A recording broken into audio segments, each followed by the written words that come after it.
Hello, in this video I'm gonna show you how to restore a WhatsApp backup on the Realme 14 Pro 5G.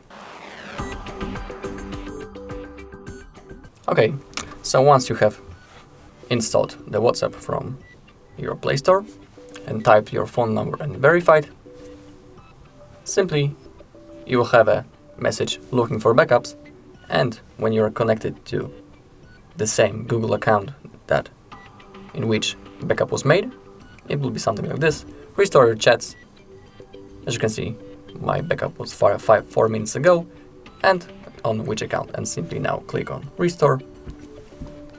It's gonna take a little bit, so please be patient. Alrighty, that was really quick. Simply click on next. In here, profile info, you can type your name. Click on next. And as you can see, the photos and also the images have been successfully restored. If you don't know how to create a backup, we also have a video on our channel how to do it. So if you find this video helpful, please leave a like, comment and subscribe.